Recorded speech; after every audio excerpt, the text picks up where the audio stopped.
Hola YouTube, mi nombre es Mark, bienvenidos al canal, and in this video let me switch to the English language. That's my fault. Yeah. Let me switch to Irish, maybe? No, that's a step too far. Okay. Do you speak Irish though? I do, not very well, but I do. Yeah, I can get by. In this video I'm here with James, my super flatmate from County Mayo, which is gonna be representing the whole country today. No pressure. No pressure. To get an idea of how is an Irish person like. You think you are a good representative? I think so, yeah. I've lived in the city and the countryside, so you know, I've seen it from multiple angles. Okay. James is a natural from County Mayo, so if you want to introduce a little bit yourself. Sure, absolutely, yeah. So my name is James, as Mark said. I am 29 years old. I was born in a small village called Kilmena, between Westport and Newport, which are two towns on the west coast of Mayo. I've been living in Dublin now for the last 10 or 11 years. I went to college here. I went away for a little while, but now I'm back and now I'm working here, and yeah, I've been living with Mark for the last 9 or 10 months. Mm-hmm. So James, in this video you will be answering my questions, which they're gonna be like informal, and that's some questions that came through my mind. Yep. And also you will be answering questions from my Instagram followers that left it in a story I made. Fair enough. Yeah, no, sounds like a plan. Looking forward to your questions and the audience's questions. Cool. Here we go. As you highlighted, you are born in a village kind of environment. Yes. Do you think that there is a big difference in terms of people when they are born in a village of Ireland and in a city, for example, Dublin? Oh, absolutely. I think there's multiple reasons why it's different, Mark. I suppose growing up where I did, like, the population was very small, lived quite far from your neighbours in some case. I was lucky that I was kind of in a cluster of people, so I wasn't in a very remote place. But just compared to living in Dublin, where obviously you meet lots of people through work and college, and, you know, vastly different, I would say. I suppose the difference is when you're living in the country and it's a small group of people, you might know everybody in your locale well, whereas I suppose in Dublin you might have the opportunity to meet more people, but you don't necessarily know everybody who lives around you, if that makes sense. Yeah. But in general terms, which is the difference in terms of the people? Is it more open in the villages? Is it more closed in the village? What do you think? I would say people are more open in the village. So obviously, if you meet strangers when you're living in the country, they're probably going to be more open to have an in-depth conversation with you. Whereas in Dublin, I suppose, there's so many strangers around, you know, people aren't always going to be very forthcoming. That's true, that's what I thought. Yeah. So tell me something that you truly believe that defines you as an Irish person. Is there something you think? Yeah, no, that's a good point. I suppose I love beer. That's a great start. I love Guinness. Just jump into stereotypes there. But I think it's in our nature to be friendly to most people, pretty much everybody. You know, I think we give everybody a shot. You know, we won't rule out people. I'm not saying that other people aren't friendly, but I think we're good at being open even with strangers. You know, and I think we're welcoming for the most part to people who maybe come from overseas. Something that maybe I've even noticed from living in other countries, without trying to kind of boost myself up versus other people. Okay, good point. Something I like from Irish people is that they always tend to say sorry a lot. They tend to say thank you a lot. This is something I like. I think it's like a polite way of educating people. So what do you think about it? Do you notice it compared to other nationalities? I would say yes. Sometimes I think we say sorry too much, because I think sometimes it's an overused word, but I guess it's better than not saying it at all. I think for the most part we're good at those kind of thank yous and sorries if we do anything wrong overall. Yeah. And then on the other side, yes, Irish people tend to curse a lot, like use a lot of bad language. What do you think about that? Do you think it's true or not? F*** off. Yes. It's a real struggle when I go to work and I jump on conference calls and I'm used to swearing in every second sentence in my usual life, just trying to hold in the swear words and saying them in my head. So you don't say them out loud, no? No. So I say them out loud when I'm not at work, yes. And I swear to myself a lot, and I think you probably know that yourself. But it is a struggle because we're so used to swearing a lot, yeah. And then there's some words that we might use that might be considered super offensive in other countries. Like, I'm not going to start saying them, but words that might be quite casual here then would super offend somebody if you said them in America. Yeah. Okay. I like the way you show a lot of expressions, when you talk, you I talk with my hands a lot, and Yeah. I elevate and lower my voice a lot when I'm speaking, yeah. Then how would you rate the food in Ireland? The food, yeah. So I would say the food is good overall. I would say that most of our fruit and veg, it's quite natural, you know. You go to the US and it's like the fruit and veg it looks perfect because it's all modified. But here everything is very natural. What you go out and get in a restaurant is good. To be honest, I think European food overall is pretty good. You know, I don't think we do anything bad quality here. If you've been away, there's nothing nicer than maybe coming home to a traditional Irish meal, like a nice stew or something, or something that sounds awful like bacon and cabbage. Okay. I guess when you are used to a food, then you obviously miss it. Yeah, like a lot of Irish people, potatoes is very much ingrained in their DNA. There's Irish people who they wouldn't go a day without eating potatoes. Like maybe it's changing a bit over time. It was kind of more for the older generation, but I would say we still stick to our staple foods. Yeah. Maybe some foreigners are a bit more picky and they complain a little bit about the food offer here. That is one very good point. So I would say maybe sometimes the variety here isn't good. So I think the quality is good, but maybe if you're coming from overseas and you're used to a bit more variety in dishes or whatever, or menus or whatever you want to say, I would say I can see why people maybe wouldn't be happy, because I noticed that myself. If I go on holiday to Spain or Italy, the menus, what's on offer is a lot broader. Exactly. Tell me your most common lunch, for example, that you have in the week, during the week. Ooh, so yeah, I'm actually an extremely traditional Irish person here.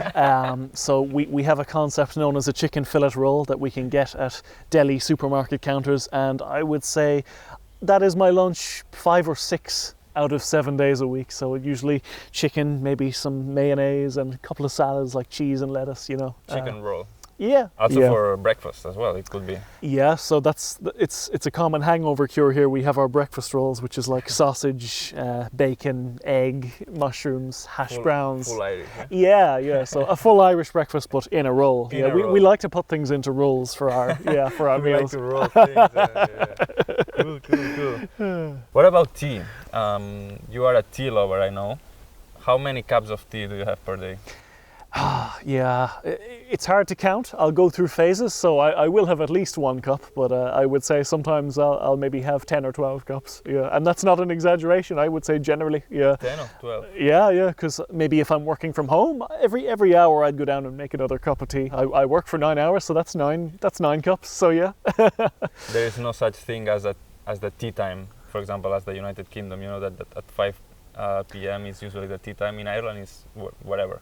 No, tea time is a thing that exists in Ireland. Obviously some people are breakfast, lunch, dinner, but a lot of Irish people are breakfast, dinner, tea. They'll have their big meal in the middle of the day, and then they'll have tea and maybe some salads or, you know, ham and cheese and stuff on a plate. So it's not an alien concept here. Not as common as England, but it's a thing. So what would be the time for the tea time? Generally 6 o'clock, and 6? People love sitting down at 6 o'clock when the news is on. It's like a tradition in a lot of houses. I think I'm talking for the countryside here, maybe not as much in Dublin. Yeah. Wow.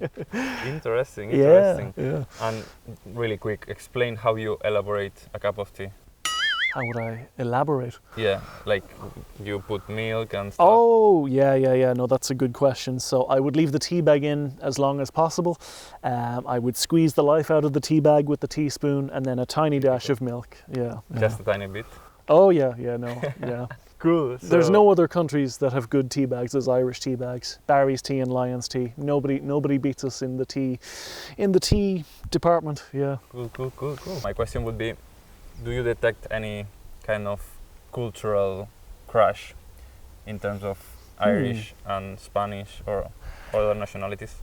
I would actually say no cultural clash. With Spanish people, generally no. I work with some Spanish people. Obviously, I live with you. I know some Spanish people in other aspects of my life. I don't think we clash, and I think Spanish people are quite open. So I think Irish people tend to get on with them. I have a German manager actually, and she always likes to point out that I love how Irish people and Spanish people get so excited when they meet other people, because when German people meet other people, we don't want to speak when we meet each other in other countries. Okay. Yeah. So we have something in common, I guess. Yeah. So that was it for my questions. I'm gonna move to the Instagram questions. Oh wow, quite a list there. Yeah. So the first one comes from Gerardo, sorry. And the question would be, what do you think about social assistance for young people who get pregnant and separate in order to obtain a free house and live together in a government-owned property?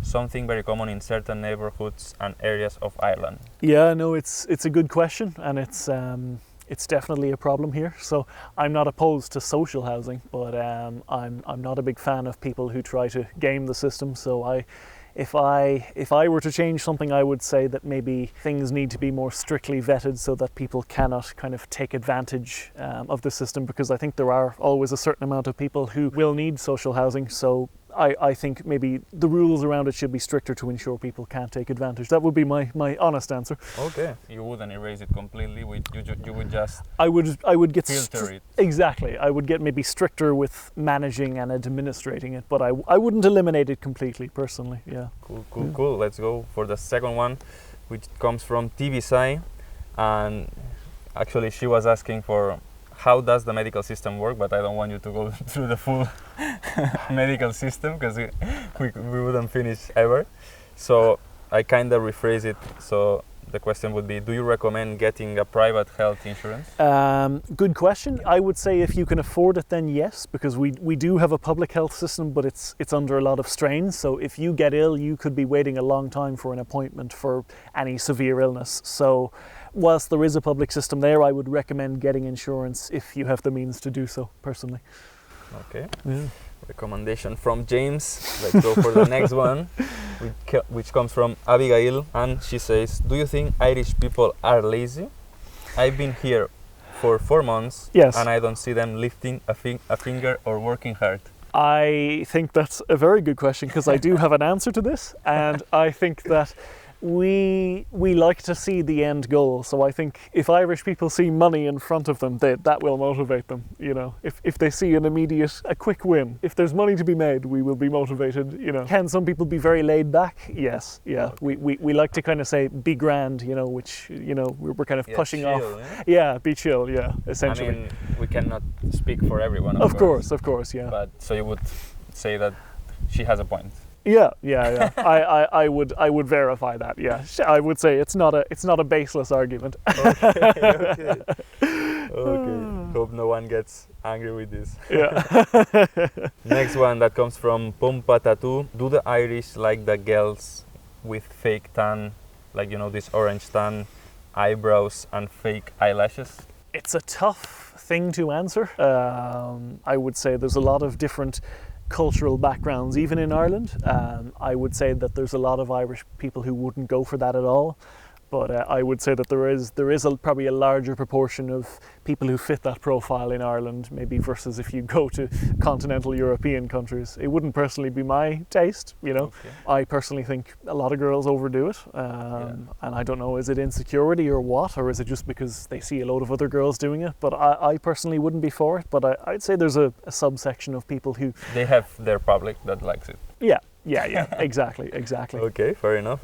Let's go for the next one, which comes, these were two different people that asked kind of the same thing. Okay. So Thomas and Natu Traveler, and they said, how is the friendship according to you? Because they say, having an Irish friend is like crossing the Berlin Wall. Oh, Jesus. Is this from somebody non-Irish? Yeah. Crossing the Berlin Wall, what, impossible? Like, very difficult, I guess. Interesting.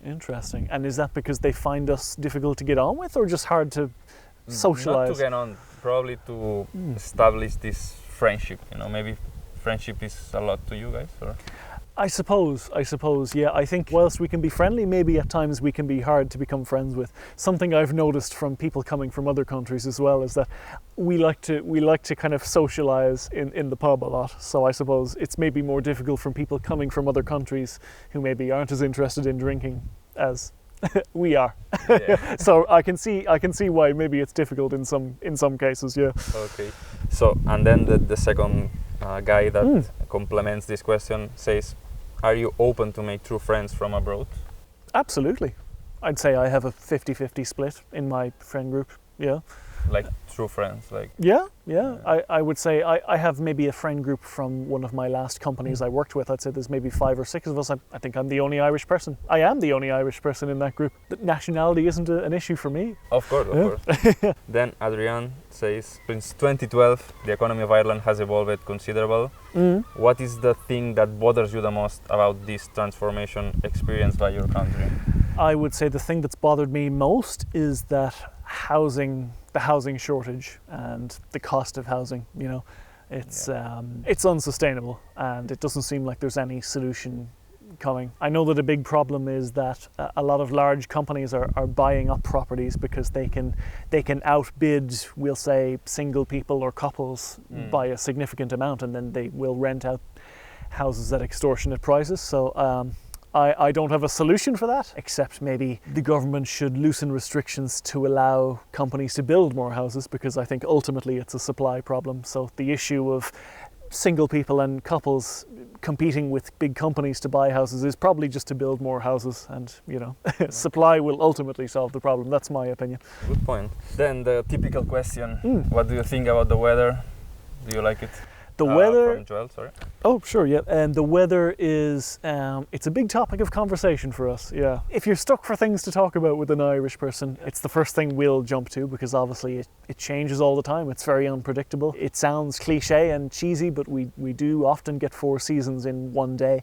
I am not a huge fan of the heat, so to be honest, whilst I like dry weather, I'm not a big fan of the superheat. So I'm overall happy with our climate. I can suffer a little bit of rain here and there if we don't get extremely hot temperatures. I don't mind it on holiday, but when I'm working, I find it very difficult in hot temperatures. So I can take our climate personally, even if it's very variable. In summer, for me, it's also much better than in Spain. In Spain is too much. Next one from Elena. What flaw or defect can you not tolerate in a person, and what virtue do you love?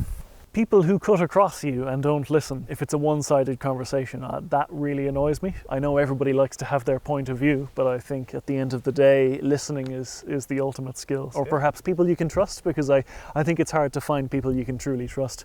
You know, it can take years to build it up, but it can be lost in a second. Exactly. Yeah. Next one from Sebas.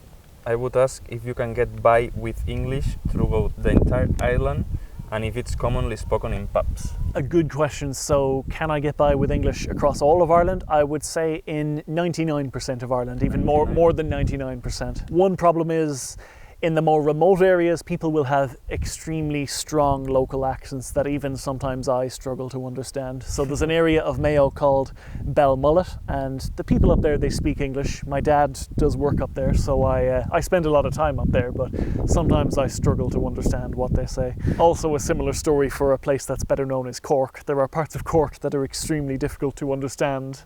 It took me a while to adjust to how they speak from living there for a while. Obviously they speak like Irish as well. In the more remote places, it's quite common. I would say in parts of Mayo, like, parts of Donegal. Is it not the reason why the accent is stronger, or not really? It's a combination of sometimes they speak Irish and just the fact that they live in such a remote area. It's a bit of both. Yeah. Next one from Paula. Is there a really sorry, I wrote that. That's okay. Is there really a good quality of life in Dublin? I would say that in Dublin you have to be earning a higher amount on average than you would in areas outside of Dublin just to get by. Whilst overall the standard of living is pretty good, for the most part I would say. A lot of people find themselves living paycheck to paycheck in Dublin. Very hard to save. Okay. That would be my opinion. Yeah. Paula adds another question. Sure. Do companies value having a university degree a lot? I would say over time, not as much. I would say there was a time when the minimum criteria for jobs was that you had a university degree, but I would say a lot of companies now would see, do you have some relevant experience in what you're applying for, you know? So it's not like critical. One of my managers at work, she scraped by in school. She barely got her leaving certificate exams. She never went to college, and now she's a senior director. She's one of the most senior people in my part of the organization. Wow. So good university, example. Long story short, it's not, I don't think it's necessary. Maybe if you're becoming a doctor, then yes. Okay. Next one from Banco and Javier. They made a similar one. What is your opinion about UK and the Brexit? I would say that a lot of people outside of the UK are a little bit harsh on people who voted leave. So I think it's very easy for a lot of people to say, well, they're stupid and they're racist and they're ignorant. But I think a lot of people don't realise that the northern part of England, there's a lot of poverty compared to the southern part. So whilst the southern part, I would say, is quite prosperous, there's a lot of people in the north who cannot find a job. So whilst I think overall it was a bad idea that they left the EU, I think that people forget to empathise that there are a lot of people struggling in the UK. They thought, well, they're desperate for change, so this looked like an easy option when a big referendum came up. That would be my honest opinion. The other guy adds, do you hate English people? He says like the music of Come Out Ye Black and Tan on the background. Well, my mother is English, so I don't hate English people, but I would say that obviously Northern Ireland is a part of the UK. I would like to see Northern Ireland be a part of a unified Ireland, personally. Okay. Yeah, that would be my opinion. Yeah. Interesting. I never talk about you about this. Yeah, that's all right. Joaquin says, why Irish people talk so much without being conscious of the time? It's a very bad habit. I think sometimes we think too fast and we're speaking faster than we think at the same time. I don't know, it's a habit we have. In some cultures people are very brisk on the phone, for example, whereas Irish people might be stuck on the phone for half the day and it might take us 10 minutes to say goodbye, you know. I don't have an answer for that, yeah, but it's just something we do. It's a habit. I don't know if it's a bad habit, but maybe at times it's unhelpful. Okay. And then David says, why doesn't the Irish language prevail as a co-official language, like, for example, Catalan or the language from Galicia? So it's technically an official language, but I think so many of us have been speaking English for so long that I don't think we're ever feasibly going to return to a point when people are born and then Irish is going to be their first language. Like impossible almost. We're a very open country in terms of we have a lot of international companies here. We have a lot of people coming from other countries, and I think English is one of the universal languages. So realistically, I don't see Irish coming back as a mainstream language. English will prevail, yeah, whether people like it or not. Yeah, you mentioned that it's co-official, which it is. And yeah. Like, actually, the question it says that it's co-official. Ah, yeah. But I understand. It's co-official, but not very prevalent. Yeah, yeah. Exactly. Well, James, that was really interesting. I hope you enjoyed this interview, these questions. I did. Would you like to add something else about Ireland? Closing remarks.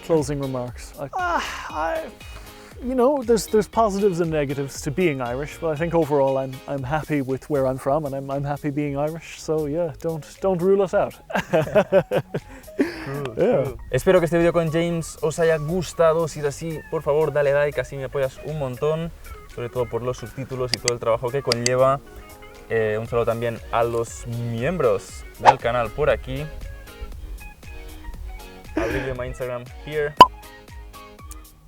Y nos vemos más pronto que tarde, o más tarde que pronto, con un nuevo vídeo. Oh, that wasn't too bad, yeah.